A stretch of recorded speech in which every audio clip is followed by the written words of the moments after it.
ከ1000 ዓመታት በፊት ቻይና የጥፍር ቀለም ፈጣሪዎች እንደሆኑ ይጠቀሳሉ። መኳንንቶችና የንጉሳውያን ቤተሰብ አባላት እንደ ማር፣ የእንቁላል አስኳልና የአበባ ቅጠሎች ያሉ የተፈጥሯዊ ዕቃዎችን በመደባለቅ ጥፍራቸውን ይቀቡ ነበር። እንደ ክሊዮፓትራና ኔፈርቲቲ ያሉ ጥፍራቸውን ለማስዋብ ሂና የተባለ ተፈጥሯዊ ቅጠል በግብጽ ይጠቀሙ እንደነበር የታሪክ መዛግብት ያሳያሉ። አሁን የምንጠቀመው የጥፍር ቀለም ለገበያ የቀረበው በ1920ዎቹ ሲሆን ሐሳቡ የመጣው ከመኪና ቀለም ነበረ። ፈረንሳዊቷ ሜካፕ አርቲስት ሚካኤል መርዴን ከመኪና ቀለም በመነሳት አሁን ላይ ከተለያዩ የጥፍር ዲዛይኖች የምንቀባውን ጥፍር ቀለም ለገበያ ያቀርባለች። ከቅርብ ዓመታት ወዲህ ጥፍርና የጥፍር ቀለም ከማህበረሰብ ደረጃ መገለጫነት አልፎ ለራስ ውበትና ስብዕና መገለጫነት እንዲሁም ለጥፍር ጤና መጠበቂያ በስፋት ጥቅም ላይ ውሏል። ታዲያ አሁን ላይ ደግሞ ጥፍራችንን እንዴት መንከባከብ እንችላለን እያልን ደግሞ በዛሬው ጉፍታ ፕሮግራማችን ምናስቃኛችሁ ይሆናል። አብሬያችሁ ቆይታ ማድርገው እኔ ምህረት ይልማ ነኝ። መልካም ጊዜ።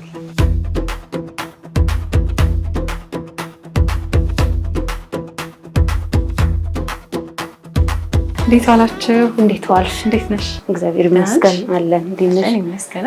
ምን ለመገልገል ነበር የመጣሽው? ጥፍሮቼ እንግዲህ እንደምታያቸው በስራ ምክንያት ትንሽ ባከን ብለዋልና እነሱን ለመሰራት ስለዚህ ፔዲኩርና ሜዲኩር ለመሰራት ነው ማለት ነው። ከዛ ቀድሜው ግን ስቲምና ፉት ማሳጅ ትሰራለሽ ማለት ነው። ምክንያቱም የሰውነትሽ ድካም ያለው ሁሉ የውስጥ እግርሽ ላይ ስለሆነ እሱን ሪስት ካረግሽ በኋላ ወደ ፔዲኩርና ወደ ሜዲኩር ትሄጃለሽ ማለት ነው።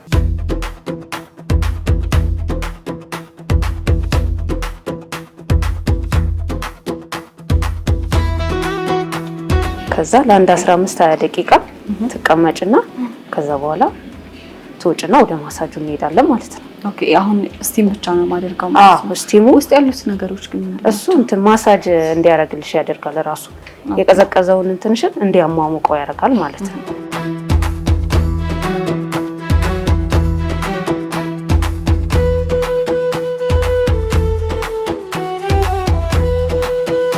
እኔ ግሪን በማንቀሳቀስበት ሰዓት እንግዲህ የራሴ ውስጣዊ ነገሮች ምን እያገኙ ነው የሚሄዱት? የውስጥ እግርሽን የስፓይናል ኮርድሽን ጨምርና የጀርባ ህመም ካለብሽ ሁሉንም ይሄ በምታንቀሳቀስሽ ሰዓት እሱ ነገሮቹ ሊሰማሽ ይችላል ማለት ነው።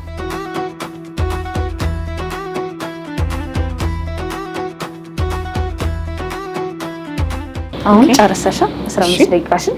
ስለዚህ እንወጣና ወደ ማሳጁ እንሄዳለን። ጫማው ታረጋለሽ ቀስ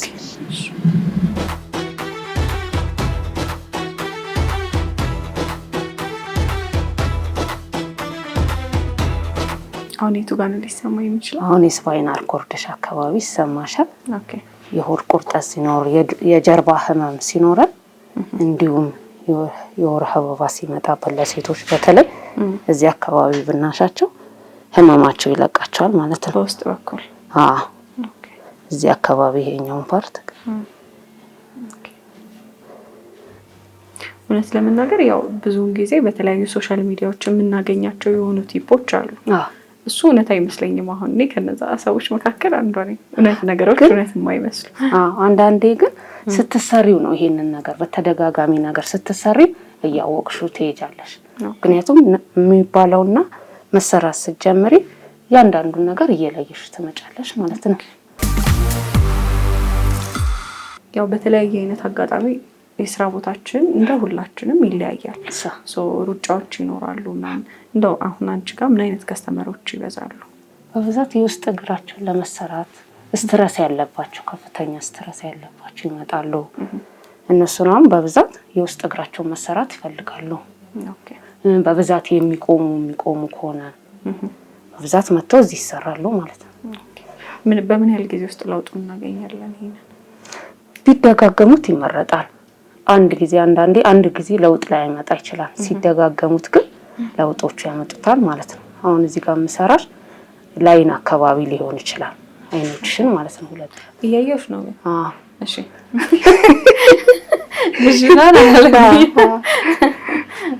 የእድሜ ክልል ይወስናል። ያው ከስራ ቤት ውስጥ ያሉት እንዳለ መሰራት አለባቸው። ከዛ በታች ግን ያው መሰራት የለባቸው። ስለዚህ ከ18 ዓመት በላይ የሆኑትን መሰራት ይችላሉ። ጾታ ሁለቱንም ይወስናል። ሁለቱንም? ወንዶች መታ ይሰራሉ? ኦኬ። ሴቶቹም ወንዶቹም መሰራት አለባቸው።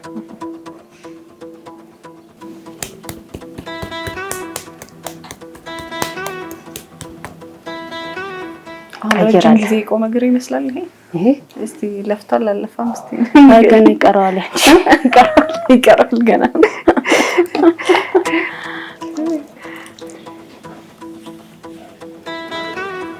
ማሳጅ እናደርጋለን። ከዛ ቀጣዩ ስቴፕ ደግሞ ምንድነው የሚሆነው? ቀጣዩ ስቴፕ አሁን ወደ ሜኒኩር እና ፔዲኩር ትሄጃለሽ ማለት ነው። ወደዛ አካባቢ እንደ ባለሙያ ደግሞ አሁን መቼም አንቺ ጋር መተን ነው ይሄንን አገልግሎት እየተጠቀምን ያለ ነው። ምናልባት በቀላሉ ቤታችን ውስጥ ሆነን ማድረግ የምንችላቸው ነገሮች ካሉ? በቀላሉ እኔ የምነግርሽ በብዛት ቀዝቃዛ ውሃ፣ በበረዶ ያለ ውሃ እግራችንን በብዛት ብንዘፈዘፈው የውስጥ እግራችን ህመም ሲኖረን ሊለቀን ይችላል ነው። አሁን በብዛት አሁን ሙቅ ውሃ ነው የምንጠቀመው። ከሙቅ ውሃ ይልቅ ቀዝቃዛ ውሃ የረጋ ደሞቻችንን ሴሎቻችንን ድንጋጤ ስለሚዘራበት አዳዲስ ሴሎች እንዲፈጥሩ ያደርጋል ማለት ነው። ምናልባት ከእግር ጋር ተያይዞ የመጡ ጉዳቶች ምናምን ነገር ይኖራሉ? በብዛት ከመቆም የተነሳ የሚመጡብን ብዙ ነገሮች ሊመጡ ይችላሉ። አንደኛ የኩላሊት ችግር ሊመጣ ይችላል። የውስጥ እንትኖቻችን ሊያመን ይችላል፣ እንደ ወገብ ህመም። እሱ አካባቢ በውስጥ እግራችን ነው የሚመጣው በብዛት ሂል ጫማ በማድረግ ማለት ነው። ሂል ጫማ በማድረግ ስለዚህ ያው እንደዚህ ነገሮች ባላንስ ያደርግልናል ማለት ነው የሚሰጥሰር። ስለዚህ ወደ ቀጣይ ስቴፕ እንሄዳለን።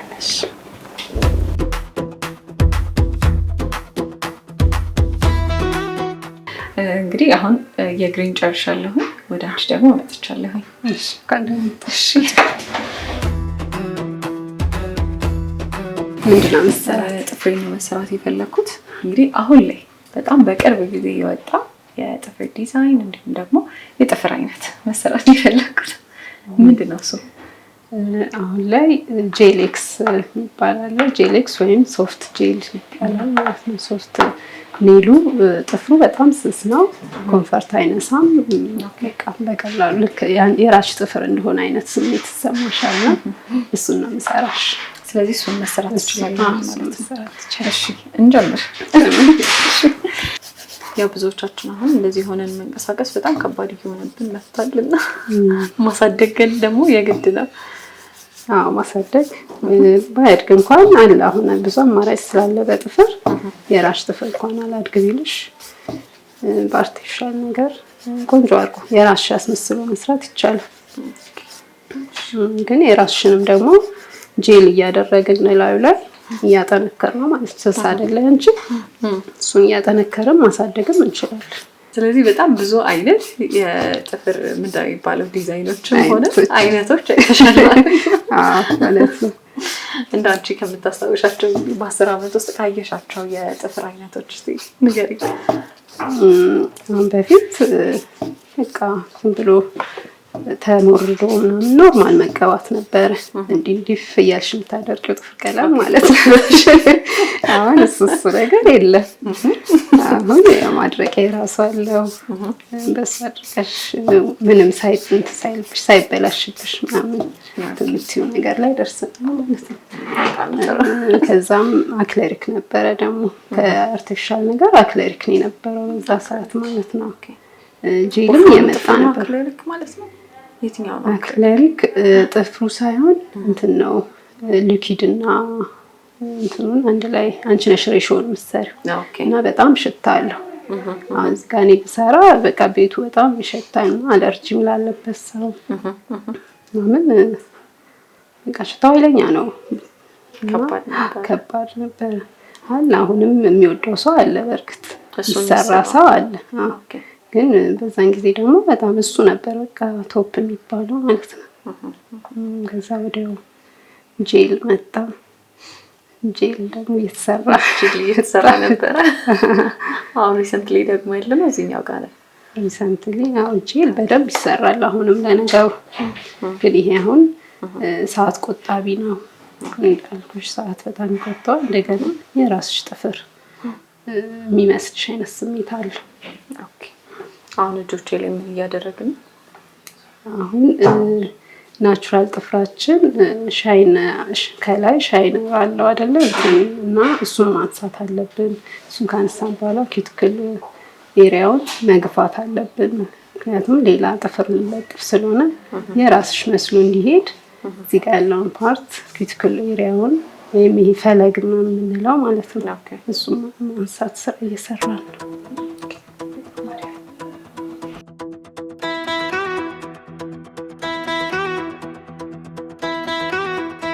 የጥፍራችን አንዱ ክፍል ኩቲክል የምንለው በጥፍራችን ዙሪያ ያለው ቆዳ በሚደርቅበት ጊዜ ይነሳል።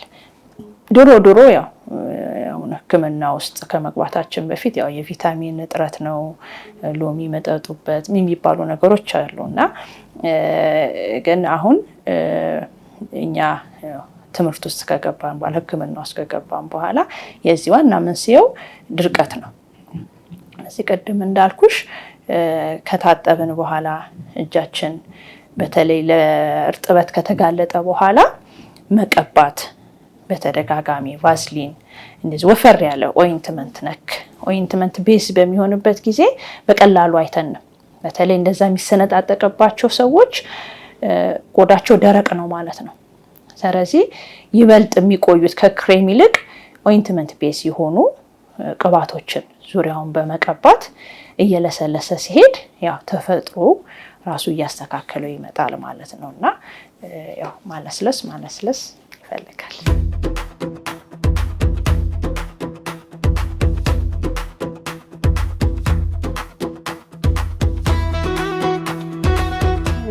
ብዙ ሰው ነው የሚበላው ጥፍሩን። ለነገሩ ግን ከተቀባይ ከጥፍር ቀለም እንኳን ሌላው መሰራቱን ታየው ጥፍር ቀለም እንኳን ሲቀባ በቃ ያቆማል። ልክ ጀመር እንኳን ብታረጊው እንደሷ ሞክረሽ አታውቂ? ጀመር እንኳን ብታረጊው ወይ በቃ ድንግጥ ትያለሽ ላይሽ ላይ በቃ መሰራት ነው ማለት ነው። መድኃኒቱ መሰራት። በምን ያህል ጊዜ መሰራት እንችላለን? ተለያየ አሁን ሪፊል አሁን ጄል ቢሆን ጄል መሞላት ምናምን በየ3 ሳምንቱ ይሰራታል። ብዙን ሰው ያው ደረቅ ስለሆነ ጥፍር የሚጎዳ አይመስለውም። ጠንካራ የሰውነት ክፍላችን ስለሆነ ማለት ነው እና ጠንካራ የሰውነታችን ክፍልም ቢሆን ከፕሮቲን ነው የተሰራው እና እሱም በተደጋጋሚ ኬሚካል በሚነካው ጊዜ ውሃ በጣም ስናዘወትር ይጎዳል እና እሱንም መንከባከብ መቀባባት ይፈልጋል። የእድገቱ ስንነት ምናምን ነገር አያመጣብንም አይደል? ቶሎ መሰራታቸው አይ ደስ ግን የተሰራሽ መሀል ላይ ማሳረፍ ደግሞ ጥሩ ነው። አየር ማግኘት አለበት ጥፍራችን። ጊዜ በየ3 ሳምንቱና በየወሩ እየመጣሽ ሪፊል ብቻ ከሆነ የምታረጊው ያኛው ጤነኛው ጥፍርሽ አይተነፍስም ማለት ነው። ስለዚህ መሀል ላይ 2 ምናምን ሪፊል ካረግሽ በኋላ ቢወጣና ደግሞ ተንፈስ ቢል እኔ እሱን እመክራለሁ። ፋታ ቢያደርግ አሁን እንግዲህ የጥፍራችን እንክብካቤ ደግሞ ያው እንደኔ አሁን እኔ ትንሽ ጊዜ ቆየኝ መሰለኝ ከተሰራ ወደ 2 ወር ምናምን ነገር አካባቢ። በዚህ 2 ወር ውስጥ እውነቱን የምነግርሽ ምንም ነገር አላደረገኝም። አልሰራም ምንም ሳልሰራ ቆይቷል። 2 ወር ያክል ማለት ነው። ቤት ውስጥ ደግሞ ያው ምንም ስራም ቢኖር ምንም ቢሆን እንደዚህ አይነት ፋታ ሲያገኝ ደግሞ ምን በማድረግ መንከባከብ እንችላለን? ቅድም እንዳልኩሽ ሎሚ ለቆዳ ጥሩ ነው። ለቆዳ ለጥፍር እና ሎሚ ከስኳር ጋር ለእግር ራሱ እግር ተረከዝ ምናምን እሱን ነው በብዛት የምንዘፈዝፈው። ሎሚ ማር አድርገን እሱ በጣም አሪፍ ትሪትመንት ነው። ስለዚህ ለማሳደግም ለመንከባከብ ሁለቱም ይሆናል። ጥፍራችን እንደ ማንኛውም የሰውነት ክፍላችን ሊታመም ይችላል። ጥፍራችን መታመም ብቻ ሳይሆን ውስጣችን በሚታመምበት ጊዜ እንደ መስታወት ውስጣችን ያለውን ችግር ያሳየናል እና ጥቅሙ ሰፋ ያለ ነው። ገጠመኞች አሉሽ እንዳው ጥፍርን በተመለከተ? ያው ሰው ሰራሽ ስለሆነ እንደዚያ 100% ምናምን አትይም አይደል? አንደኛ አሁን አንቺ አጭር ጥፍር ላይ ነበር፣ ይሄ ኤክስትራ ነው። ሳታውቂው ወይ ልትጋጭው ትችያለሽ ከሆነ ነገር ጋር ማለት ነው። እና ያ እንግዲህ የስራው አይደለም ማለት ነው አይደል? እንደዚህ አይነት አክሲደንቶች እንደዛ ይደርሳሉ። በተለይ ከተሰርቶ ማያውቅ ሰው ምናምን ከመጣ ቶሎ ነው እንትን የሚለው ከሌላ ሰው በፈጠነ ሁኔታ እንደዛ ይሆናል። በተቻለን መጠን ከተፈጥሮ ባንርቅ መልካም ነው እና ጥፍራችንን ለማሳመር እነዚህ አርቲፊሻል ጥፍሮችን ስንጠቀም እንዲጣበቅ ተብሎ የተፈጥሮ ፕሌቱን ወይንም እቺ ከላይ የምናያትን መስታወቷን እሷን በጣም ይሞረዳል። በሚሞረድበት ጊዜ የተፈጥሮ የበሽታ የመከላከል አቅሙ እየተጎዳ ይሄዳል እና ያንን ደግሞ ከአርቲፊሻሉ ጋር ለማጣበቅ ብለን የምንጠቀማቸው ኬሚካሎች አሉ። እነዚህ ኬሚካሎች በተለይ በተደጋጋሚ በተጠቀምን ቁጥር ለተለያዩ ችግሮች ያጋልጡናል።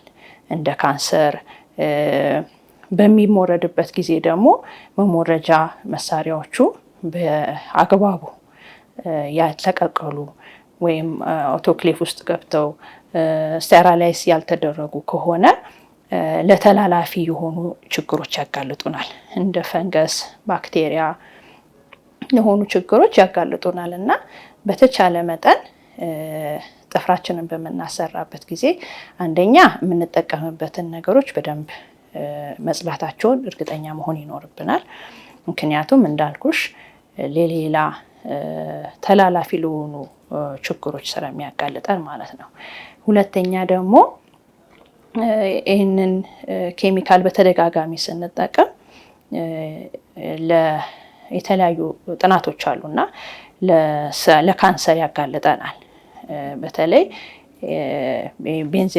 ቤንዚል ምንላት ኬሚካል ያለችበት የጥፍር ቀለም ማስለቀቂያ ግሉ ውስጥም ይኖራል እና ኬሚካሎችን በደንብ በአግባቡ ውስጡ ያሉትን ኬሚካሎች ማየት ይኖርብናል። እነዚህ ኬሚካሎች ደግሞ ጉዳት የሚያመጡት በተደጋጋሚ ስንጠቀም ነው እና ኦኬዥናሊ ለሰርግ፣ ለዝግጅት አልፎ አልፎ መጠቀሙ ጉዳት ላይ ላያደርስ ይችላል። ግን በተደጋጋሚ መጠቀም የጥፍራችንም ከጥፍራችን አልፎ ሌላ የሰውነት አካላችንን ይጎዳናል ማለት ነው። ያው የሰርግ ፕሮግራም ብቻ ሳይሆን ደግሞ የተለያዩ አይነት ኢቨንቶች ይኖራሉ። የስራ አጋጣሚ ያለና እንደው ለስራ ስታይል ብለን የምናወጣቸው ጥፍሮች አሉ። እነዚህ ጥፍሮች ቢሆኑ ብለን ከዛ ደግሞ ለዝነጣም ደግሞ እነዚህ ጥፍሮች ብለን ደግሞ የምንመድባቸው አሉና እንደው ምን ናቸው? አሁን እንደ ኢቨንት ከሆነ አሁን ፋሽን ላይ ነው የሚሰሩ ልጆች ከሆኑ ረዛዘም ያለ ነገር ረጅም ሆኖ በዲዛይን ይሰራል። ኦፊስ ላይ ግን ብዙ ጊዜ በቃ ቀይ ፍሬንች በቃ የእድሜ ልክ ዲዛይኖች በነገራችን ላይ ማንም በቃ እስካሁን የመጣ ሰው ቀይ ይፈልጋል፣ ፍሬንች ይፈልጋል። ማጆሪቲው ማለት ነው። ቀይ ጥፍር ቀለም እና ፍሬንች በቃ መቼም እንግዲህ 20 ዓመትም ምንም አልፏቸዋል። እዚጋም ቀይ ጥፍር ቀለም እና እነሱ በቃ ዘመን የማይሽራቸው ነገሮች ማለት ነው። ያው ጥፍር ቀለም እንደዚህ እንደ ሰፋ አድርገን እንደ ጀነራል ተርም ለመጠቀም ያስቸግራል። ጉዳት አለው ጥቅም አለው ለማለት ያው ለጥቅሙ ኮስሞቲካሊ አክሰፕተብል ነው። ግን ምንድነው ውስጡ ያሉትን ነገሮች ማወቅ ይኖርብናል። ቅድም እንዳልኩሽ ለካንሰር ተጋላጭ የሚያደርጉ ኬሚካሎች ያሉበት ከሆነ በተደጋጋሚ መጠቀም አይመከርም እና ጥፍር ቀለሞቻችንን የተሰራበትን ውስጡ ምን ምን አለው የሚለውን ጥፍር ባለሙያዎችን ማማከር ወይም ሲገዛ ማየት ይፈልጋል።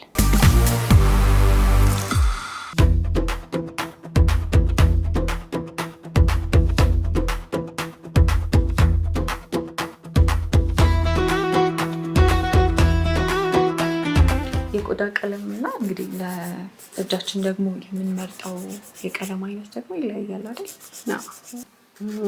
ላለ ቆዳ ፈዘዝ ያሉ ከለሮች ነው ይሻላሉ። ከለሮቹ ሲደምቁ እጃቸውን የበለጠ ነው የሚያጠቁራቸው። ፈዘዝ ሲል ግን ቀለሙ ጥፍር ቀለሙ ማለት ነው እንትን ይላል። የቆዳቸውን አያጠቁራቸውም። ቆዳቸው ጋር አብሮ ነው ቆንጆ ነው የሚሆነው። ግን በጣም የማይመሳሰል አሁን ለምሳሌ ብራውን ነው አይደል? የኛ እጅ ብራውን መሆን የለበትም፣ አንድ መሆንም የለበትም። ግን በጣም ደማቅ ከለሮች ለምሳሌ እነዚህ ብራይት ከለሮች የሉም። ይሄ ሰማያዊ የሆነ ወጣ ያሉ ከለሮችን መቀባት የለባቸውም። ኦኬ በጣም ያጠቃቸው። እንደነገርሽን 10 ዓመት ያክል ቆይተሻል። የተለያዩ አይነት ደግሞ በየጊዜው የሚወጡ ፋሽነብል የሆኑ ነገሮች አሉ። እነሱን ደግሞ እንዴት አድርገሽ ነው ታስኬጃቸው? ፒንተረስት እና ዩቲዩብ በጣም ለኛ ባለውለታችን ናቸው። አዳዲስ ነገሮች ስለሚያመጡ አዳዲስ ነገር ድሮ ምን ነበር የሚገኙት? ብቻ ድሮ ከሄድ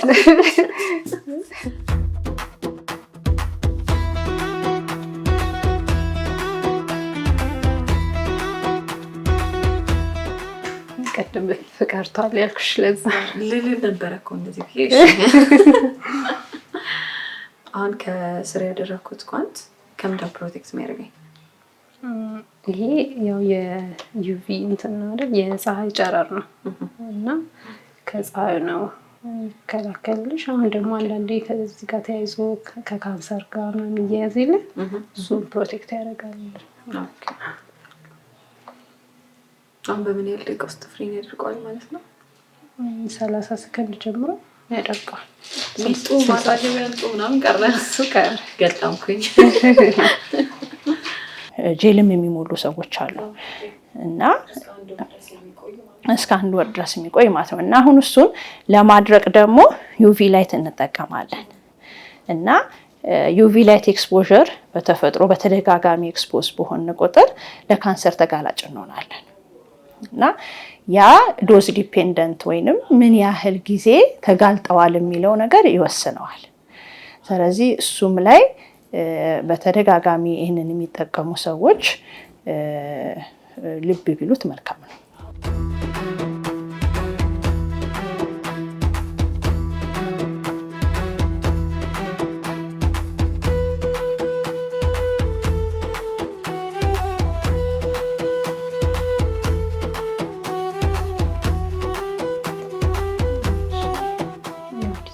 እንደዚህ ነገር መስራት እንችላለን።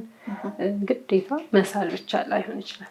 የሚሳሉ አሉ፣ መሳል የሚፈልጉ ነገሮች አሉ። ግን ደግሞ እንደዚህም ደግሞ ተመርተው በቀላሉ ዲዛይናውን ሁሉም ሰው ላይችል ይችላል እና ስለዚህ እነዚህም በቀላሉ እያነሳ ቁጭ ማለት ይችላል። ቁጭ ማለት ይችላል። ስለዚህ ማስመሪያ ወጥተሽ መለካት የለም፣ እንደሱ የለም። ያው በእርግጥ ዲዛይኖች ስትሰሪ ብዙውን ጊዜ እንትን ይላል። እንዴት ነው ላይ መጣልሽ ይችላል ቶሎ እና ጊዜ ይወስዳል።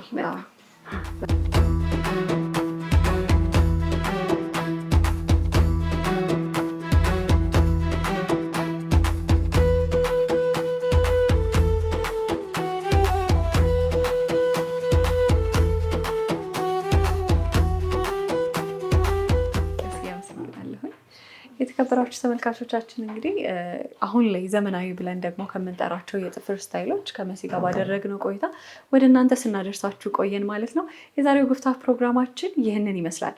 ፕሮግራሙን ደግሞ ወደ እናንተ እያደረስኩ እኔ ምህረት ይልማ ከእናንተ ጋር ቆይታ አደረግኩኝ። እስከ ሳምንት ድረስ ቸር ሰንብቱልን።